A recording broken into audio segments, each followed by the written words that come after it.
Hey, this is Dr. Sasha Rogers, and I am back. This is not Podcast Thursday, okay? But I just felt as though I felt it in my spirit that I needed to get on here and talk to y'all about a little something. Obviously, I can't do this in a reel. I wanted everybody to be able to reference this. I didn't want to do it in a live. So yeah, here we are, okay? This is random video just because day. How about that? So what we're going to talk about today, ladies, is sex and menopause. Now, y'all know I'm not a drinker, okay? But I always feel like when I'm talking about sex, I should have something fly in my hand, like on my Lynn Whitfield, like. But anyway, so this is sparkling, what is it? Sparkling strawberry lemonade. And it has a little garnish in it. I'm holding Zoe because, you know, my baby, y'all know she old now. She want me to hold her all the time. Okay, so let's get into this. So when I did my menopause video, you know, we talked about the bioidentical hormone replacement. We'll get into that a little bit later. But, you know, when these younger people think about like 50, they think about 50 as like old. And I think we did too when we were young, right? We were like, well, my grandma 50 type of a thing. But that ain't old. We fly. We on my mama, on my hood. Because, yeah, the face card does not decline, okay? But honey, Father Time done got to some of our body parts, Father Time. So let's talk about it, because it's like we think we fly, we think we're still that girl, like we're still that chick in our minds, and for real too. But it's just some things we need to address and we need a little bit of help with. And I think a lot of times from what I'm hearing, when patients finally come to my office, they're feeling unheard. Like they're feeling like nobody's hearing them. Nobody's really addressing their issues or their concerns. And they feel a type of way. They feel a type of way. Hold on, let me put her down, y'all. Excuse me. They feel a type of way. They feel like, you know, nobody's hearing me. Everybody wants to put me on antidepressants. I'm not depressed. I just don't want to have sex. And that's the real thing. So it's like, what do you do when you middle age, you mid to late 40s, early 50s, sometimes even higher, but we're just saying like mid 40s and up. And you're in a situation where your partner is vibrant, you know, he's still, you know, a zaddy, you know, he looking good in these streets, and, you know, he's like, well, come on, babe, you know, let's do the thing. And you like, not so much. And then you start to worry like, well, if I don't, somebody will. And he kind of gives that energy sometimes. And at the same time, you kind of have a little bit of guilt because you're like, he don't deserve this, but I really just don't want it. And it's like, what do you do? And especially when you reach out, nobody's really trying to hear it. Well, I'm gonna tell you, okay? So let's get down to the bottom of it. Oftentimes when we have like menopause and perimenopause, y'all know what it is, the sleeping. We can't really get good sleep. Either we can't fall asleep or we can't stay asleep. Or we don't get good quality of sleep, mood. You know, they have you thinking in these old movies that like menopause is really, it may not be that. It may just be your mood sucks. It may just be like your patience sucks. Like, I don't want to hear what you're talking about, sis. And you kind of come off that way. You know, it just may be snippy or dismissive with your partner, your kids, your family, whatever. Also, you know, there's brain fog. Like, what the hell did I walk into this room for? What is happening here? So we have components of brain fog. Lest we even talk about the night sweats and the hot flashes. People say, well, what's the difference? Night sweats is over the cover, under the cover, over the cover, under the cover. And if you stop and think about it, you really don't get into a deep sleep if you're constantly trying to temperature regulate at night. And then by the time you do fall asleep, it's time to wake up. So what are we feeling? Outside of the fact that menopause comes with fatigue, what are we feeling? Even more tired because we ain't sleep. So we got bad sleep. We had night sweats throughout the night, and we just tired because we're perimenopausal. Child, how do we win? Okay. Then you go to work all day to deal with the foolishness and the drama you don't want to deal with. One, because it's work. And then two, just because your whole temperament is not doing what it's supposed to do. Then you get home. And boo thing, you know, he done worked all day, whatever, you done made something to eat, or he done made something to eat, however you want to do this thing. And this is just not all about men, women. A lot of it is women, and, you know, whatever the case may be. I'm not just specifically saying a particular pronoun. It doesn't matter. I'm talking about the biology, okay? The body. That's what I'm talking about. Okay, so then you get home and whoever boo is, it's like, so what's up? What's, the bus down? And you're like, grr, like, you just like, don't touch me, leave me alone. I'm not doing nothing. I'm tired. I'm still tired from this morning. They got on my nose at work. Yeah, I didn't even want to make this dinner because for real, you could have had some tuna fish. And now you want me to have sex? Ugh. And then even if we have women who want to have sex, the desire, even they want to have sex. Let me say that. They want to have sex. Some women don't even want to have sex. They don't want to, but some women want to have it. And if you're amongst that group, it really is disheartening because you really don't have the urge. You really cannot get wet. And to have like sex in that fashion, it's kind of uncomfortable. So it's like you don't look forward to being hurt. And you don't look forward to being miserable throughout the sexual process. And if it's not wet, your partner's not really enjoying themselves. And it's like, what came first, the chicken or the egg? And it's like, girl. And then you go for help and nobody wants to help. So let's get into it, ladies. What are we going to do? So first and foremost, again, you heard my menopause thing. What do you want to do that's going to be lasting? That's going to be bioidentical hormones. It is all natural hormone replacement, okay? All we're doing is replacing what your body already makes. It is not a synthetic anything. We are replacing what your body makes in the hormone, usually testosterone, estrogen if you've been without a period for a while, and some progesterone.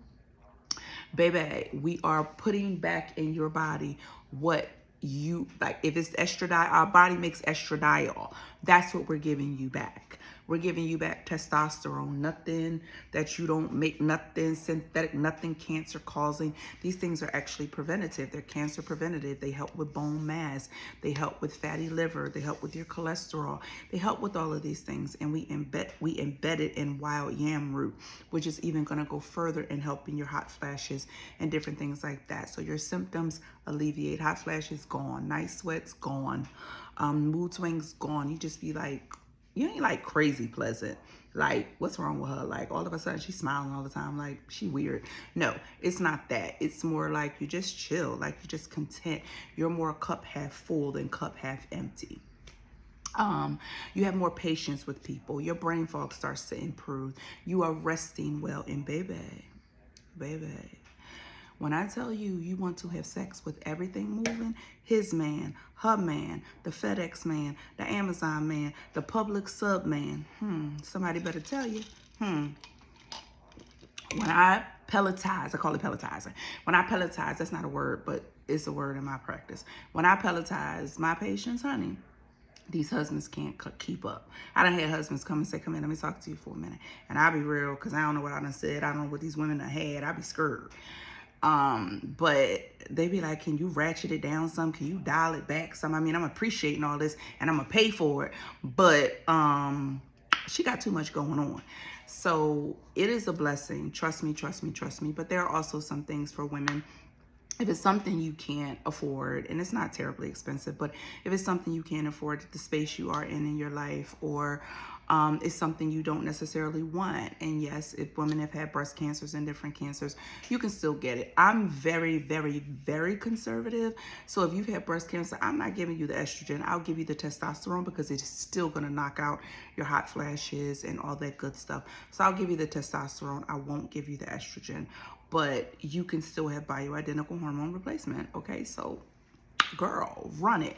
But anyway, so let's get back to the sex of it all, because if it ain't for you, if it's just like, nah, I don't want that, blah, blah, blah, let's talk about it. As far as night sweats and all that stuff, there is a medication called Veoza. Veoza is on the market. It is a brand name, so I guess it depends on your insurance, but if you're in the state of Georgia, you know your insurance is terrible. I don't care, But anyway, so Veoza is non-hormonal, right? But and it's supposed to kind of like knock out your hot flashes. I don't really have patients who are taking Veoza. I did have a patient request it because for whatever reason she either was not able to get bioidentical hormone replacement and she just kind of wanted some help that was non-hormonal for her hot flashes. She was really having a hard time, so we ended up starting her on Veoza. But with Veoza, I think like the ratchet up time is like a month or 2 months before you start seeing any changes. I'm still waiting. But if hot flashes are your thing and it's just you don't want to do that, then fine. Veoza is on the market for you. Okay. Now, let's get to the bust down of it all. First and foremost, a lot of women have real insecurity problems, or, they feel a type of way because yes, with menopause and perimenopause, baby, that midsection be midsectioning. I call mine Percy. I named it because if you're going to be with me every day like that, then we need to just be friends. Everywhere I go, you want to come out and say hi to everybody. I sit down for dinner, you want to spill over and have a conversation with the people I'm having a conversation with. Baby, I just named it. So my belly is named Percy. And if you don't like it, there you go. So I'm trying to do my best. I'm trying. So yeah, anyway, back to the whole point of it all. So a lot sometimes about body image stuff and all the good stuff. You see all this fake stuff on social media, these filtered pictures, these people going to get all this body stuff, and then they go about all these expensive workout clothes like they done built this body, and then you feel shameful because you are sitting with your oatmeal cream pie and your lemonade. So don't though, okay? Because at the end of the day, you are who you are. War wounds got you there, children got you there, life got you there. Do your best, sis, for your health, for your overall health, for your endurance, for your stamina. Because guess what? When you on the top and all that sweating and losing your breath and knees hurting and tired, that ain't cute. That ain't cute, sis. That ain't cute. So do your best. Walk. Walking builds endurance. Walking helps your lungs. Girl, walk. If you ain't got no gym, you ain't got up and down the steps at the house. Y'all know me. Up and down the steps at the house and walk. Just try and get yourself in the best. Think about it as training. Y'all gonna learn from some of the podcasts that are coming. These young girls treat this like dating sex thing. It's a career for them. It is a career. Okay, they get up every day trying to figure out how to out-freak the next girl so she can get the dude with the coins and the cars and all that kind of stuff. This what the industry's doing. Now, I'm not by any means encouraging that for us, but what I'm saying is that take it seriously. If this is something that you are like, okay, yeah, I want my life back. I want myself sex life back. Walk, girl. Just get a little walking in. Walk, you ain't finna, And don't be afraid to explore things, ladies. All the laying on the back and just taking it in the missionaries. Who said we got to do that? Who said anybody has to do that? Think about different things, different positions, what you can do, what you can learn, and then go from there. Exploration is amazing. I had a patient of mine, tell me about a festival that she and her husband had gone to. It was totally out of their comfort zone. It was very, very interesting. She showed me the pictures and I said, well, my, oh my. My flabbers had been gasted. I didn't know where to go with that. I didn't know where to go with that. I felt like a deaconess, taking a back, clutching the pearls. But find stuff, step out of your comfort zone, okay? And, another thing as far as vaginal intercourse is concerned, the comfort of it all, okay? Now, let me tell y'all something about the vagina, okay? Let me tell you something about every muscle on your body, but let me tell you something about the vagina. If you do not use it, you will lose it, sis. What does that mean? What that means is this, sister. If you don't use it, it will shrink. It will go from this to this, to this, to this, to this. And then, honey, you meet a man with all of this, and 1 + 1 ain't gonna equal 2, honey. So you have to use it. Don't be afraid to use your vagina. Cause period. Now, like I said, if lubrication is a thing, get a pen. Get a pen. Now, I'm going to tell you, they're very friendly at this company, but they are not sponsoring this video. They ain't send me no checks, even though they real cool, though. And they have an amazing product. So get a pen, okay? Y'all need to see what I'm about to eat. It's good. But don't worry. That's why Percy don't worry about that, though. So anyway, you got your pen? Because I gave y'all a second. Go on Instagram to officially pleasured XOXO. This is real free advertising. Y'all know I love y'all. I am straight up trying to make sure y'all have what y'all need. Okay. XOXO, officially pleasured XOXO. They have a product called Wet Kitty. Wet Kitty is that girl. She's that girl. Y'all want to hear? Shh. Now listen. Shh. Don't tell nobody. I'm gonna tell y'all. Don't tell nobody. Don't bring the phone closer. Don't tell nobody. Okay. First of all, it comes with a dropper, and yeah, it comes with a dropper. Okay, and it's clear or whatever color they got colors, whatever. I don't know, child. But yeah, they do got a couple colors. But it comes with, it's a dropper, so you can actually insert it into the vagina and squeeze. I guess however many droppers full you need. But it is odorless, colorless, tasteless. It will not cause a vaginitis. It does not cause yeast, burning, irritation. And the gag is this: it does not dry up. So let's say you put it in, whatever, because you're like, oh yeah, we about to bust down. And again, you can sneak and put it in because it's in a dropper. And then, you know, when y'all doing whatever, and he's like, well, ooh, he think that's because of him. Ain't nothing wrong with that either, sis. Little lie never hurt nobody. Okay? So, and then let's say you put it in at night, y'all fall asleep. Or, you know, you do have sex. Y'all fall asleep. You wake up in the morning, you either have sex again. It is still going to be wet. It does not dry up. It doesn't get sticky or tacky. So at the end of the day, officially pleasured XOXO. It's a secret. Keep the secret. I ain't no gatekeeper, okay? But y'all don't be spreading this all around, because what's gonna end up happening, y'all can go to order it and it's gonna be back order. It's gonna be out of stock. So I don't want y'all gatekeeping in these streets, but be careful who you tell.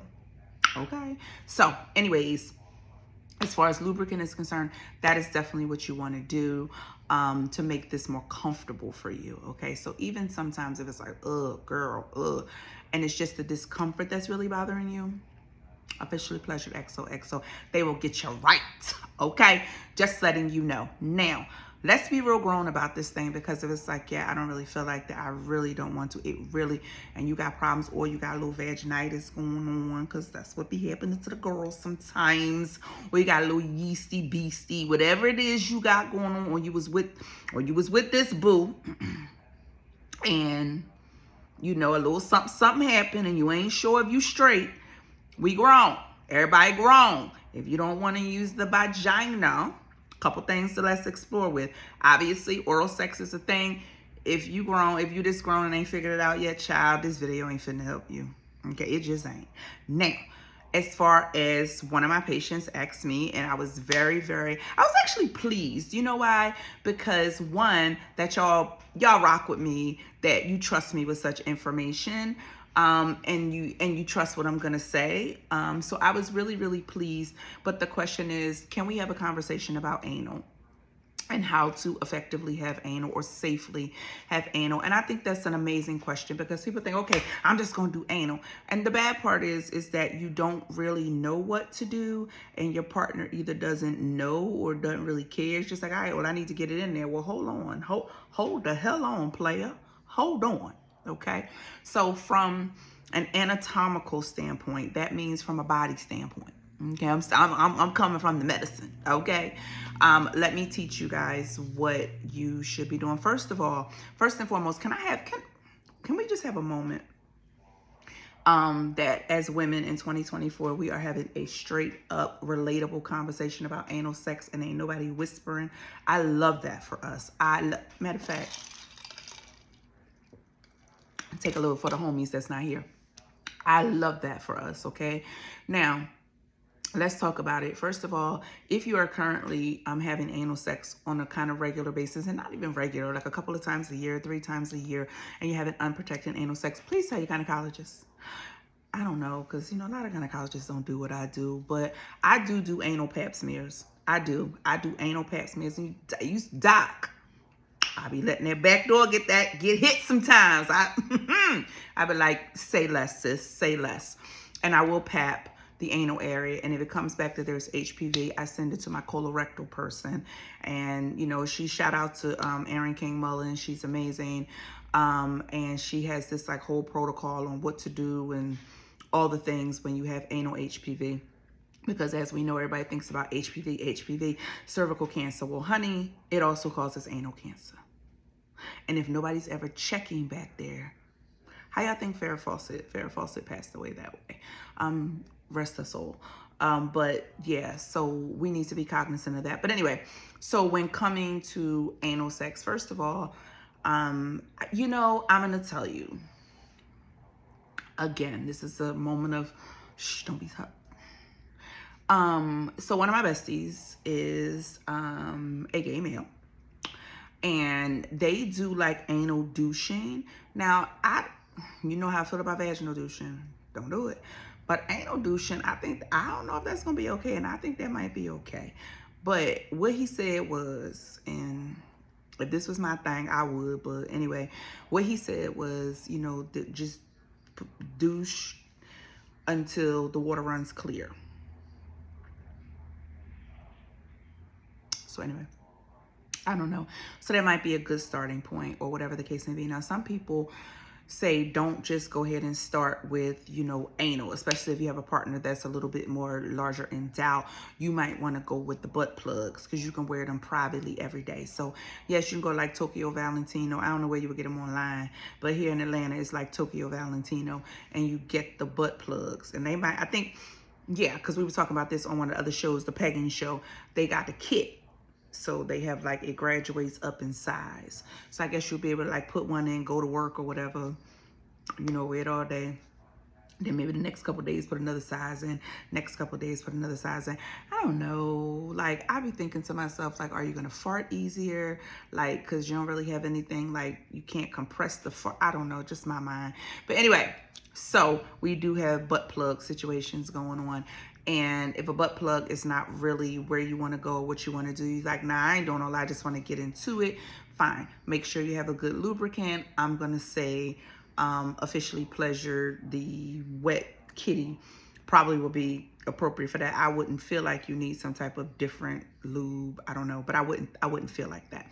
But technically, it's what I want to talk to you about. So when this is something that you're going to do, obviously it's not something you go straight into. I think you have to deal with some arousal stuff. Make sure you're definitely aroused. Make sure that your anus or your booty hole is being, you know, some of y'all don't know the word anus. I'm trying to be professional here, but I do want to reach the masses.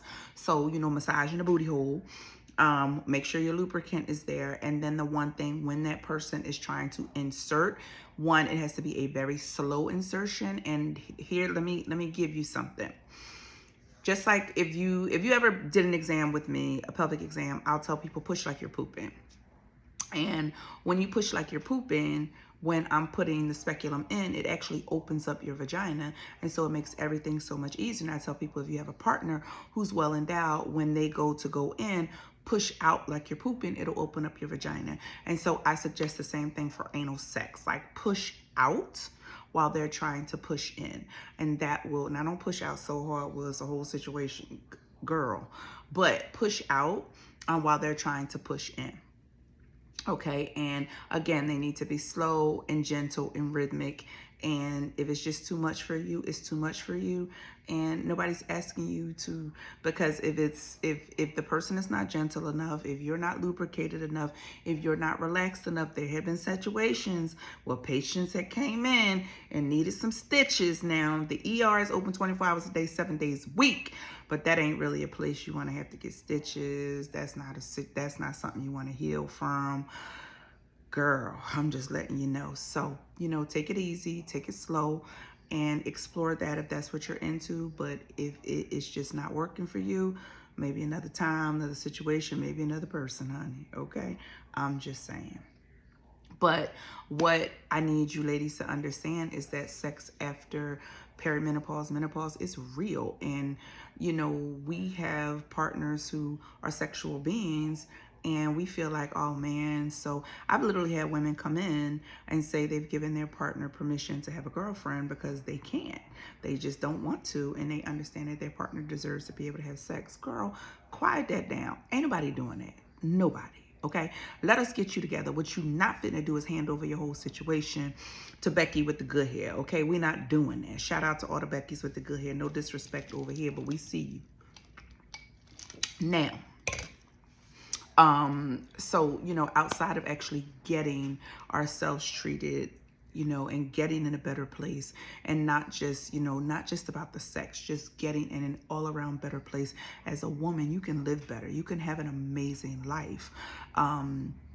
And you don't have to have these hot flashes and, hair all bucked and swelling up, sweat all on the face, clothes all wet, y'all miserable, you're hot, your coochie dry, you're angry, you're sleepy, you're tired, stomach getting big.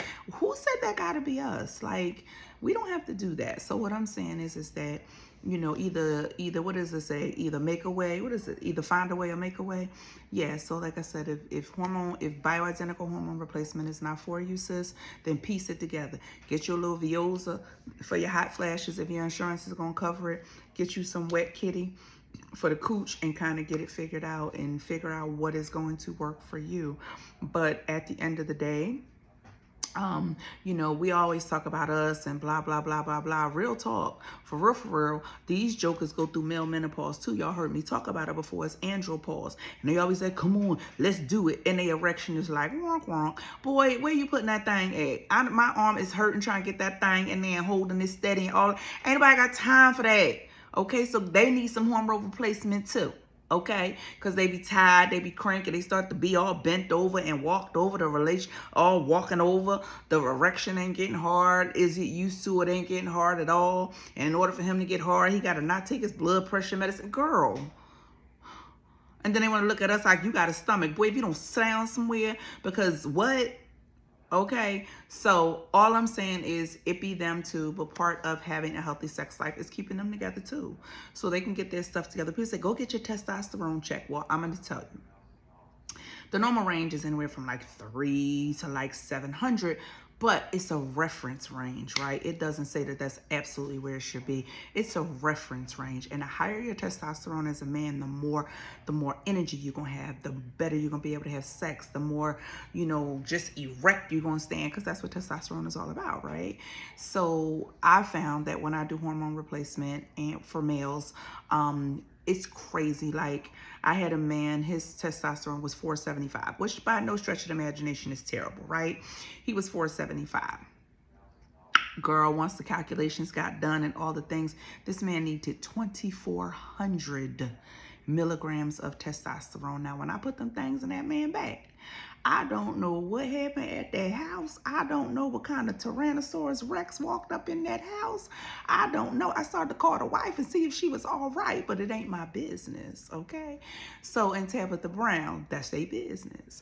In the words of my good sister. So, but the reality is we learned that men function when their testosterone is 1,200 or higher. So imagine how that man, because child, I swear it costs too much money to be. Imagine how that man felt at 475 if we know that they function optimally at 1,200. He came in saying, I'm tired. Like, I can't get through the day without a nap.